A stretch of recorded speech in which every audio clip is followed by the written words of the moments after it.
Buenas tardes para todos, un gusto que nos estén acompañando en esta última jornada, la jornada de cierre del proyecto Krilu Merinos. Para nosotros la verdad que es un placer poder estar compartiendo con ustedes 4 años de trabajo junto con los 5 productores y la Sociedad de Merino y el Krilu, que fueron las instituciones que llevaron adelante este proyecto, con el apoyo de INEA y obviamente con el apoyo del SUL y de Central Lanera, que nos acompañaron durante estos 4 años. La idea de esta charla es hacer un resumen de estos 4 años de trabajo, de cómo fue la metodología, qué acciones fuimos tomando con los productores, qué resultados se fueron logrando y a nivel global del proyecto, qué logros generales y qué impacto se tuvo. La charla va a estar repartida en tres secciones. La primera sección voy a estar a cargo yo, Pablo Platero. Posteriormente va a continuar Donald Choclin, presentando los resultados económicos. Y finalmente Graciela Ferreira, que nos va a estar hablando de todo el cierre que fue la transferencia de tecnologías y los logros finales e impactos del proyecto. Esta es la estructura de la presentación, donde vamos a hablar brevemente de lo que fue el marco inicial del proyecto y los objetivos y la metodología de trabajo, para luego estar entrando en lo que la batería de tecnologías y todo el trabajo que se hizo a nivel de campo con 5 productores,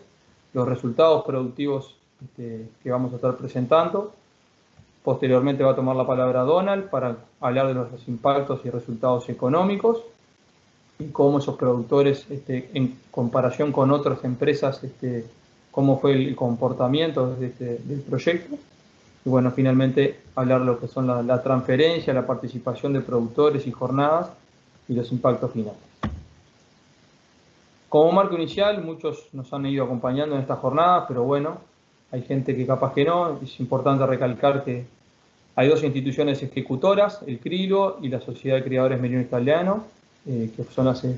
directamente responsables del proyecto, con el apoyo de Central Lanera y del SUL, que nos han acompañado en la preparación y en la difusión de toda la información y en las jornadas que hemos ido haciendo durante estos 4 años. El proyecto comenzó en mayo del 2017, está finalizando ahora a fin de abril del 2020, y bueno, obviamente esto está financiado a través de los fondos FPTA del INE. Y el objetivo importante era tratar de acercar y adaptar y mostrar el impacto del uso de tecnologías y que estas mismas se difundieran a otros predios, obviamente en un marco de empresas ganaderas de basalto con foco en la producción de lana fina. ¿Cómo arrancó esta historia? A través de una selección de productores integrantes del CRILU, se seleccionaron 5 predios, como pueden ver en el cuadro, 5 predios bastante heterogéneos en sus características, desde la superficie hasta donde estaban ubicados, hasta el tipo de sistema productivo que tenían, algunos en combinación con agricultura, donde hay áreas mejoradas importantes, otros sistemas 100% ganaderos, con nulos o muy bajos mejoramientos, y obviamente con diferentes relaciones lanar-vacuno y de diferentes cargas en los sistemas. El objetivo de esta dispersión de los predios era tener puntos de referencia de distintos sistemas y que a la hora de adaptar y mostrar tecnologías, los productores vecinos o los que participaran de la jornada pudieran verse reflejados en alguno de estos casos. ¿Y cuáles eran los objetivos? Y yendo al inicio del proyecto y a las bases, ¿no? Los objetivos, si bien eran varios, los más importantes nosotros los separamos en económicos y en sociales, y donde claramente teníamos un foco importante en lo que era dentro de los sistemas de producción de lanas finas en el basalto, incrementar la producción de carne y o lana, carne ovina o lana, en un 50%. Y lograr al cabo de estos 4 años hacia el final del proyecto que el ingreso por hectárea de la empresa mejorara un 20%. Esto eran las metas, los desafíos que teníamos al inicio. Y por otra parte, no menos importante, que los productores que participaran adquirieran conocimientos sobre las tecnologías, cómo adaptarlas, cómo aplicarlas y cómo transferirlas, que era fundamental que ellos pudieran apropiarse de esas tecnologías para poder transmitirlas a la interna de la empresa y hacia otros productores o personas que que participaron de las jornadas que son directamente interesados. Y otra parte no menor, todo lo que tiene que ver con el desarrollo del capital humano, no solamente por la formación de un equipo, un grupo de productores, sino el armado y la colaboración con equipos técnicos y representantes de las instituciones que estaban directamente involucradas en el proyecto, además de todo un trabajo interinstitucional que se desarrolló tanto entre CRIL y Sociedad de Merino con Central Lanera y el Sur, que ya estaban desde el inicio, como con el Plan Agropecuario y FUCREA, que se fueron sumando en el transcurso del proyecto en diferentes instancias,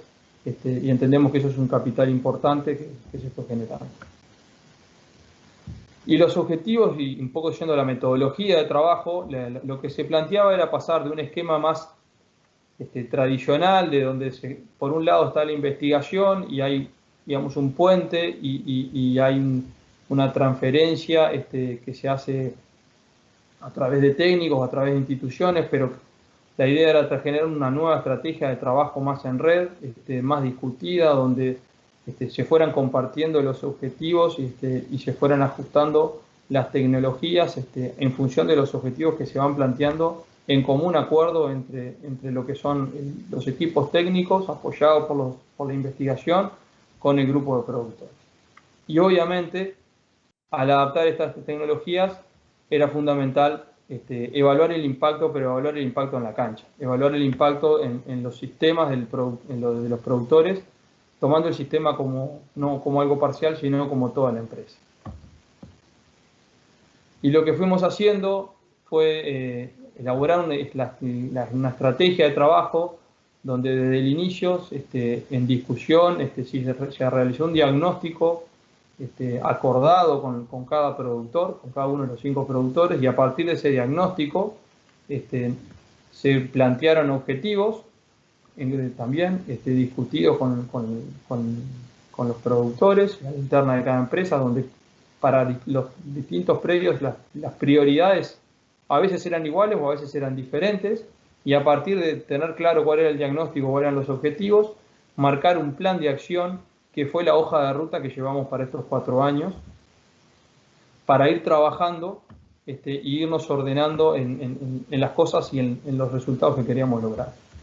Y fundamentalmente, que la difusión de todo este trabajo de ir aplicando tecnologías o medidas de manejo, que el trabajo de mostrarlo y de difundirlo lo hicieran de los productores hacia otros productores de la zona o interesados que se fueran a arrimar. Y para ejemplificarlo de forma rápida, nosotros básicamente nos marcamos dos grandes digamos, rumbos. Uno, todo lo que era el manejo de la majada de cría, y para eso, en un calendario, que esto es bastante simplificado, pero lo hicimos para cada predio, nos fuimos marcando en el año las etapas claves. En esas etapas claves, en algunos momentos hacíamos monitoreos, sí o sí, para poder ir viendo la evolución, ir prediciendo cómo nos iba a ir y sobre todo ir tomando acciones correctivas para tratar de asegurarnos de lograr los resultados que queríamos, ¿no? En el caso de las ovejas de cría, con un énfasis muy importante en lo que es tener buenas tasas reproductivas, buenas señaladas, buenos destetes. Y bueno, para eso partíamos desde el destete con monitoreos y haciendo en diferentes momentos del año, tomando decisiones o no. A su vez a esto, con el correr de los años, se fueron agregando monitoreos acá entre medio de lo que ya estaban previamente planteados, porque con los productores muchas veces íbamos viendo que convenía adelantar algún monitoreo o hacer algún trabajo al medio para poder anticiparnos a posibles problemas. Y en el caso de las requeridas, muy parecido, donde también en un esquema anual teníamos un plan más de trabajo de monitoreos y una curva teórica donde era nuestro objetivo, de forma a asegurarnos de tener un buen desarrollo de esa categoría de primer año, para que llegue con una buena producción de lana y una buena producción de carne, y sobre todo que en el caso de las hembras nos permita que esa hembra llega a su año y medio, a su primera encarnerada con 2 dientes, con un desarrollo desde el punto de vista de lo que es su recría óptimo. Estábamos apuntando a que el peso mínimo fuera de 38 kilos, por lo que estamos hablando de borregadas que en promedio tendrían que encarnerarse el lote arriba de 40 kilos, con 42, 43 kilos de promedio. Y bueno, todo esto que bastante resumido consistió en hacer visitas sistemáticas a los predios beneficiarios, a esos 5 productores que nos estuvieron acompañando y nos abrieron las puertas, donde tomábamos mediciones, se iban llevando registros, se iban haciendo ajustes en el manejo, y cada vez que tomábamos alguna decisión de algún manejo particular que no estaba previsto o no se hacía originalmente en el predio, se hacía un seguimiento particular para ir viendo los resultados de esos manejos y que el productor pudiera ir evaluando si las medidas que estábamos empezando a tomar estaban resultando en un impacto positivo. Todo esto acompañado de lo que era un procesamiento de información y un trabajo con otras instituciones, de compartir información, de discusión de propuestas tecnológicas, de generar modelos de simulación para apoyar la toma de decisiones, que también los usamos con los productores, donde se hicieron jornadas. Estaba planificado hacer 2 jornadas internas anuales, donde se juntaba todo el equipo técnico, más los productores, más los representantes de la Sociedad de Criadores y el CRILU, a discutir los resultados de los productores y los resultados del proyecto, y ir de esa forma ajustando todo lo que tenía que ver con los trabajos a la interna dentro de los predios y evaluando los impactos, y a su vez todo el trabajo que se hacía y el esfuerzo en hacer transferencia en las jornadas y en la difusión de todo lo que se iba, la información que se iba generando y recabando. Y finalmente, todo lo que se hicieron con las jornadas de difusión, que bueno, estaba pautado cada 6 meses hacer jornadas de difusión abiertas en los predios, donde se iban rotando los predios y se iban mostrando diferentes tecnologías y mostrando los animales y escuchando a los productores cuáles habían sido los resultados y cómo le habían implementado ellos algunas tecnologías o algunos manejos. Y bueno, en definitiva, que ellos contaran cómo iban adaptando y ensamblando ese paquete de tecnologías o de medidas de manejo en su esquema de manejo tradicional. Para no demorar mucho más, ahora vamos a estar entrando un poco en lo que son los resultados. Primero, un poco cuáles fueron las tecnologías que los productores incorporaron, y que en cierta forma, bastante simplificado, esas tecnologías explican un poco los resultados que vamos a estar presentando a continuación. Pero previo a eso, en un trabajo que hizo el INIA, previo a arrancar el proyecto en el 2017, antes que nosotros arrancáramos efectivamente, se hizo una encuesta donde nosotros sacamos alguna información que nos parecía interesante compartirla, donde de estos 5 predios teníamos 2 de 5, por eso hice un 40%, 2 de 5 que hacían diagnóstico de gestación, habían 3 que no hacían ecografía. Teníamos 3 que hacían algún manejo diferencial en las melliceras, pero no estaba muy especificado si era previo o después de la aparición, donde uno solo suplementaba la majada, y donde había un 60% o 3 de los 5 que usaban criterios técnicos objetivos para tomar decisiones desde el punto de vista de lo que era la sanidad, del manejo sanitario. Y bueno, nosotros dentro de los pilares importantes que nos basamos y que arrancamos, uno era el tema sanidad. Si bien había diferencias entre los predios, en todos los predios se aplicó un paquete de medidas sanitarias para que todas las medidas de manejo y de alimentación que se fueran tomando después tuvieran éxito. Entendemos que todas las medidas de manejo y de alimentación que uno puede ir tomando tienen que estar sustentadas en una majada sana, en una majada que esté en condiciones de responder. Y bueno, por eso todos los productores arrancamos haciendo un lombriz justamente para saber cuáles eran las drogas efectivas para control de los parásitos, donde cada 30 o 45 días se monitoreaban todos los lotes de animales y ir viendo la evolución de esos animales, donde rigurosamente se chequeaban las dosificaciones a los 10 días para constatar que las dosificaciones hubieran sido efectivas, por más que teníamos el dato del lombriz, se chequeaban para evitar posibles sorpresas, y donde era importante tener un control de todo lo que eran las enfermedades podales y obviamente de los ectoparásitos. Nos vamos un poco más a lo que fue las medidas de manejo, las tecnologías aplicadas, muy simplificadamente, para tratar de ejemplificarlo. Ya vemos que el primer año, para empezar, pasamos en 2000, o sea, cuando arrancamos habían 2 productores que hacían ecografía, nosotros ya en el primer año logramos que los 5 hicieran ecografía, y a su vez, si pueden ver, acá está graficado un cuadro del 2017, 2018, 2019 y 2020. En color verde, nosotros pintamos de verde cuando de los 5 productores, 4 o 5 habían aplicado esa tecnología, o sea que una amplia mayoría las usó. En rojo cuando lo usaba ninguno o uno, y en amarillo cuando lo usaban 2 o 3. Y bueno, lo que podemos ver es que la ecografía todos de entrada la adoptaron, y que algunos manejos atados a la ecografía, como tiene que ser, puede ser el manejo por condición corporal de las ovejas únicas, no solamente apartar las miseras, sino decir, bueno, ya sabiendo cuáles son las únicas, aparto de las que de mejor estado y las de peor estado,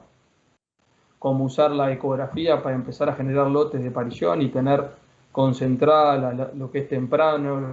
lo que es tardío, y mejorar así el manejo y el uso de los recursos a la hora de la aparición. Fueron medidas que costaron más, pero que al cabo de los últimos años los productores la tenían incorporada en un 100% y ya pasó a ser parte del manejo normal del establecimiento el hacer esos trabajos, ¿no? Entendemos que no solamente es hacer la ecografía, sino que la ecografía es un estribo, es un punto de partida que nos da información y que hay que sacarle jugo, no solamente para apartar falladas o apartar melliceras, sino que podemos sacarle más jugo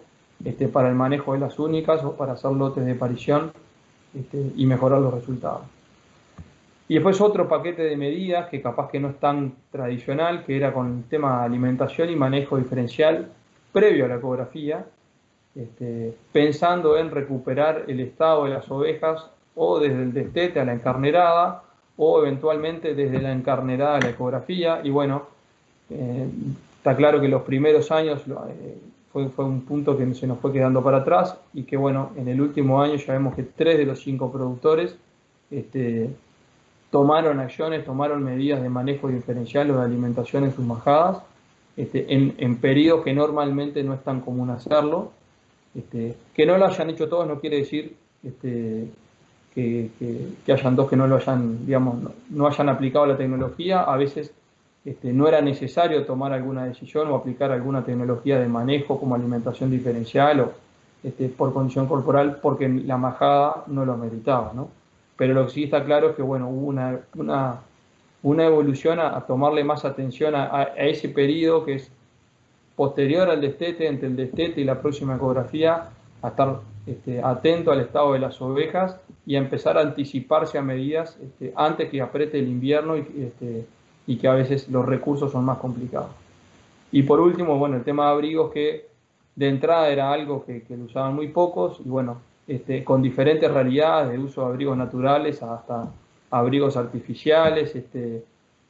o usar algunos piquetes medios de encierro puntuales. Hay diferentes estrategias, se probaron los predios, vemos que hacia el final fue algo bastante más usado. Que la recría, tomando el mismo criterio de semáforo, lo que vemos en general es que bueno, en los primeros años estamos más en los rojos y en el amarillo, y en los últimos años se empieza a ver más amarillo y más verde. Sobre todo, lo que estamos viendo es que en los primeros años se hacía más énfasis en las intervenciones en la recría, más hacia hacia el año de vida en la primavera o previo al servicio de las borregas. Y en general lo que vemos que a medida que avanzó el proyecto,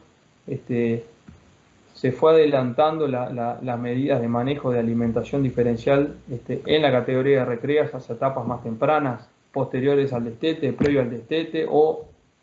en su primer invierno. Y eso era variable dependiendo de las condiciones y de la realidad de los predios. Hay predios que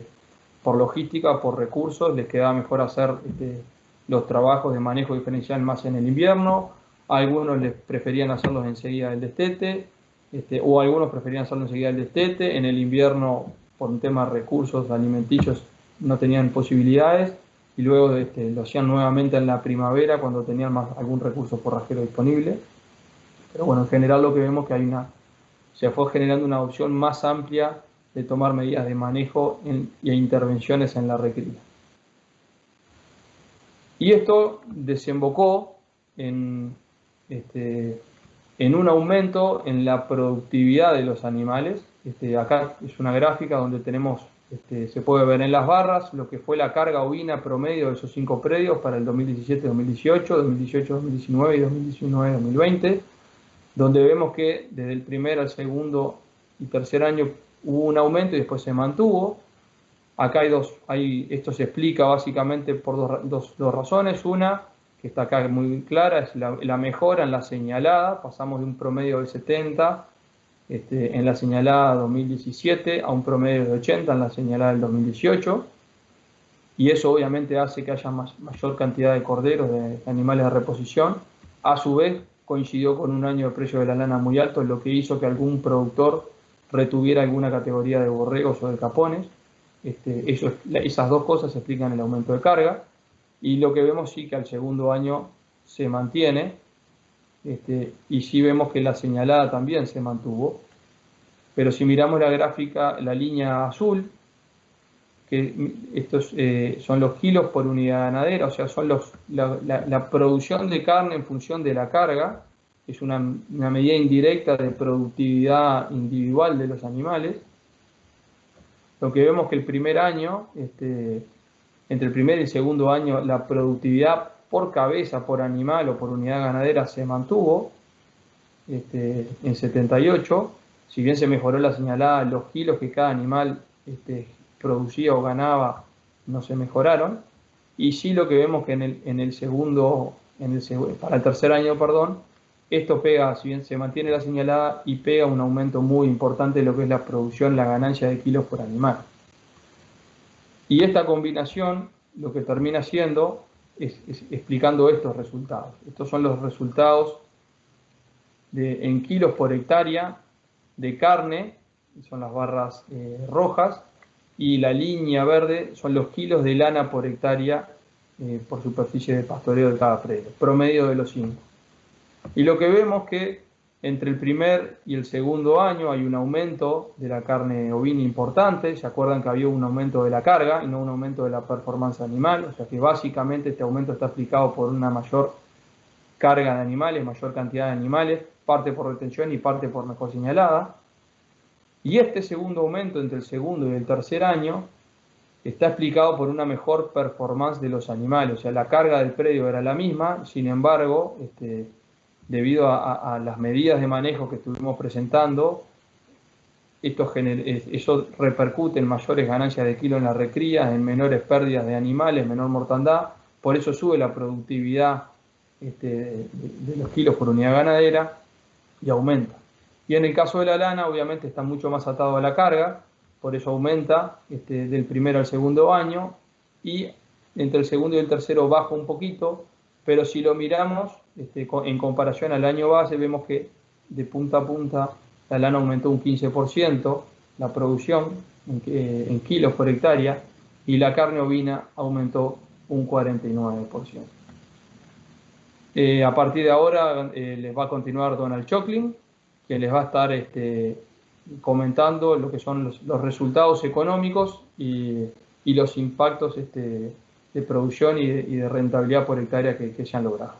Muchas gracias. Bien, continuando con la presentación,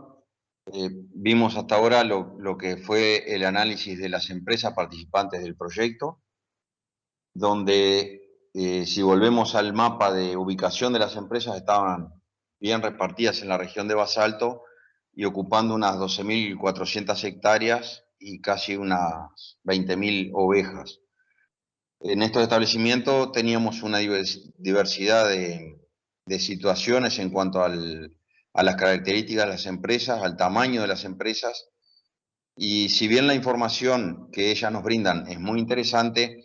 nos pareció oportuno en este periodo comparar con otra base de datos, y ahí agradecemos a los grupos CREA y a FUCREA que nos brindaron información. Compartimos la base de datos en cuanto a producción y resultados económicos, y pasamos a trabajar en la región de Basalto con 150.000 hectáreas y 120.000 ovinos. Eso nos parece interesante, y como decía, agradecemos a FUCREA, a los productores CREA por brindar la información, por trabajar junto con nosotros en una actividad de taller para poder tener mejor diagnóstico y mejores conclusiones sobre la información que estábamos procesando. Y la información que vamos a estar presentando también fue trabajada junto con los asesores CREA, a los cuales agradecemos el trabajo y el tiempo compartido. En este análisis trabajamos con 42 empresas en total, y para mejorar y caracterizar mejor lo que eran las empresas, logramos clasificarlas en empresas sin lanares, empresas que tenían lanares con más de 20 micras, empresas con lanares de 18 a 20 micras y empresas que tenían lanares con menos de 20 micras de finura. Esto nos permitió por lo menos identificar ciertas diferencias en las empresas de Basalto, y se trabajó con 42 empresas en total y que repetían en los 3 ejercicios. La información la pueden ver ampliada en la jornada que se realizó el 6 de noviembre pasado en el establecimiento San Ramón. En cuanto al resultado económico productivo que se registraron en estas empresas, nos parece interesante resaltar lo que fue la correlación que encontramos entre el ingreso de capital para las empresas con lanas más finas, o sea que las empresas con menor diámetro de fibra fueron las que obtuvieron en la región de Basalto los mejores ingresos de capital. Y eso nos parece algo interesante. Entonces vemos que al tener empresas con menor diámetro, empresas que tienen menor diámetro de fibra, registraron un mayor ingreso de capital. Esto nos parece interesante porque, como decía, es una base de datos amplia y se analizó con un modelo estadístico. Entonces, la conclusión o la tendencia es muy clara y contundente. Pero ahora bien, el tema es, con esta visión global de las empresas, poner foco en cuáles pueden ser las causas para lograr ese mayor ingreso de capital. Y ahí, en base a lo que trabajamos en el proyecto, nos vamos a centrar en las empresas que participaron del FPTA y las empresas CREA de Basalto con menos de 18 micras, que estaban en el mismo rango que estábamos viendo recién. Y vemos que la dotación fue similar en ambos grupos de empresas. La producción de carne fue muy similar, pero lo que es la relación lanar-vacuno en las empresas del FPTA fue casi 3 veces superior a las empresas CREA de Basalto. Entonces, eso evidentemente va a llevar a ciertas diferencias en cuanto a lo que es la producción.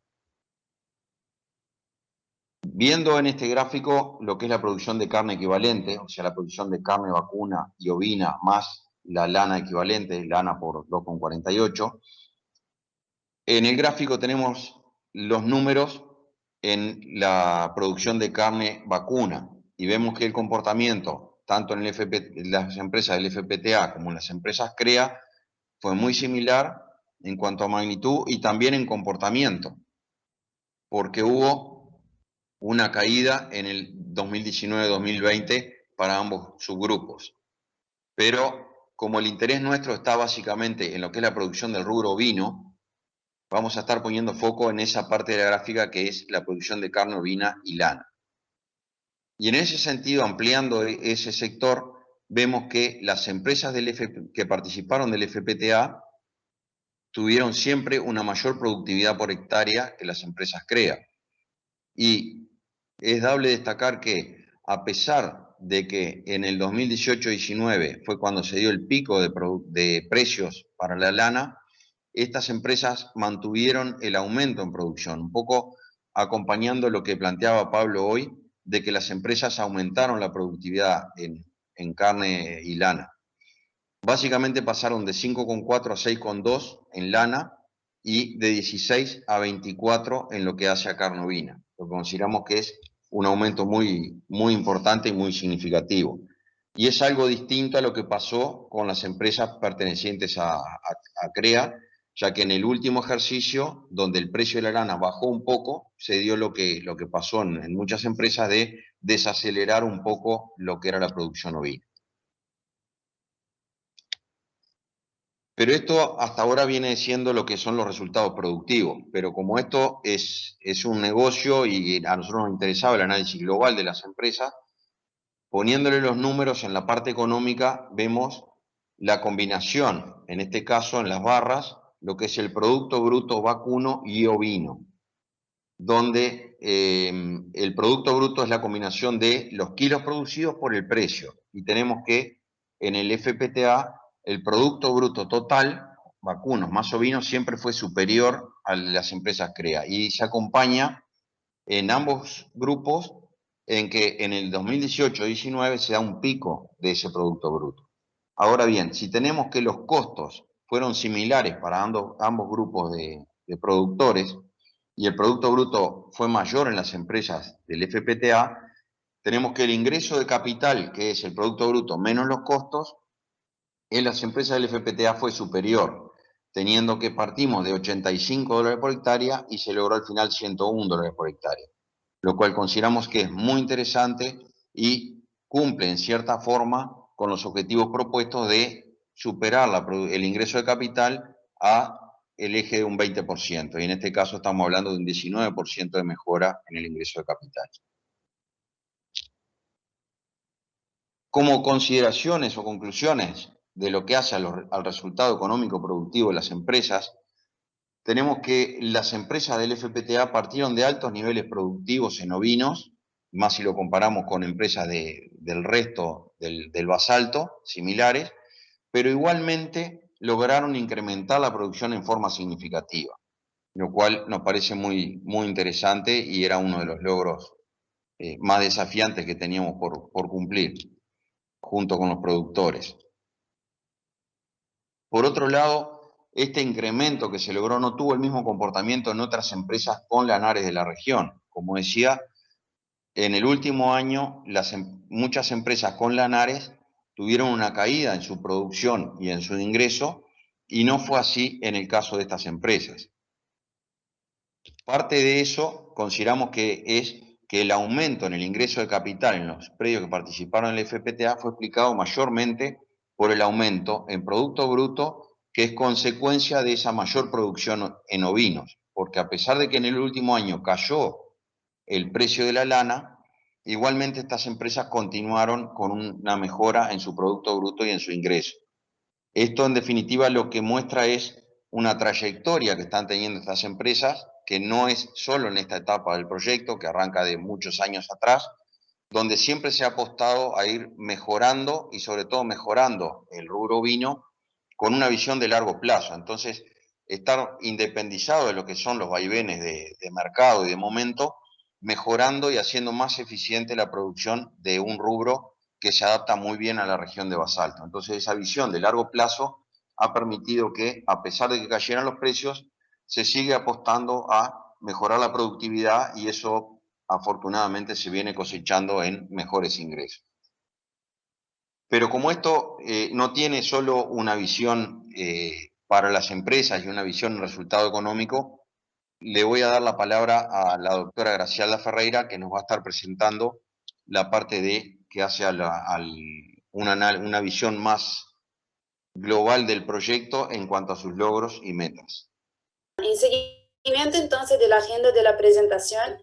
vamos a hablar de la transferencia de tecnología. Como ya mencionado, se hicieron entonces jornadas internas y jornadas abiertas. Las jornadas internas tenían la presencia de los 5 productores, del equipo técnico y de la comisión directiva del CRILO, con el objetivo de estas jornadas era entonces una mejor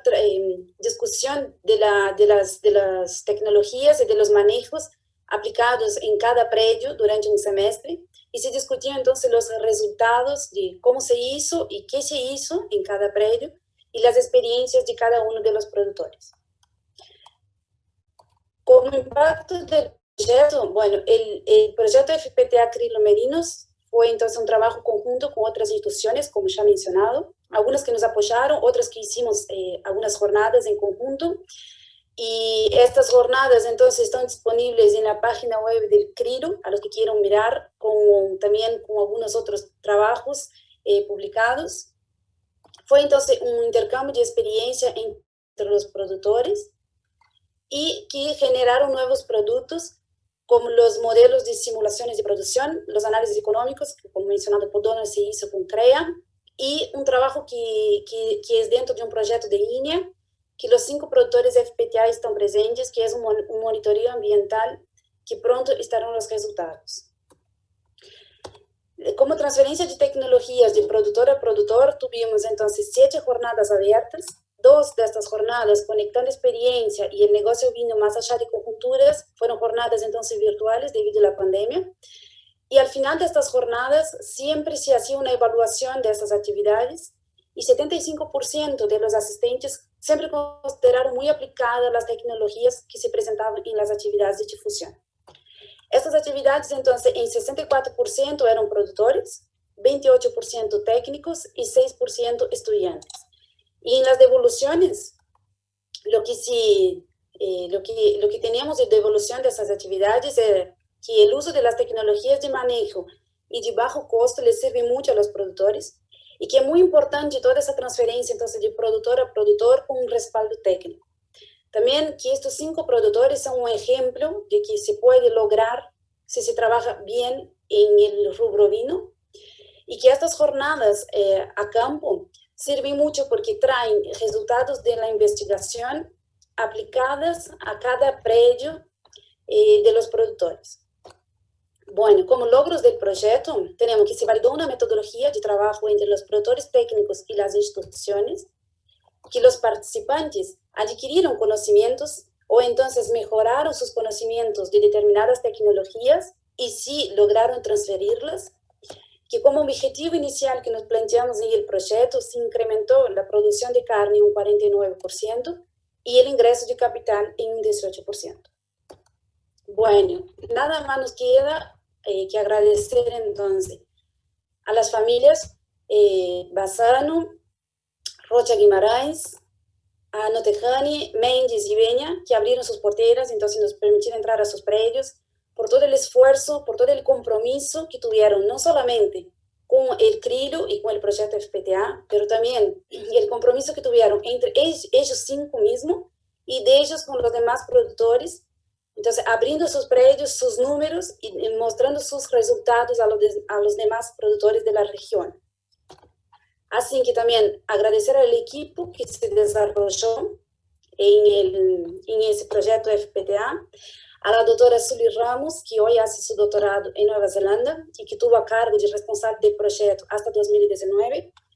a Diego, el técnico agropecuario, que fue safral en el proyecto durante 3 años, a toda la comisión directiva del CRILO, a la junta directiva y los demás técnicos de Central Lanera, del Secretariado Uruguayo de la Lana, CREA y Plan Agropecuario. También agradecer a la técnica extensionista Virginia Porcili, que nos acompañó en estos 4 años.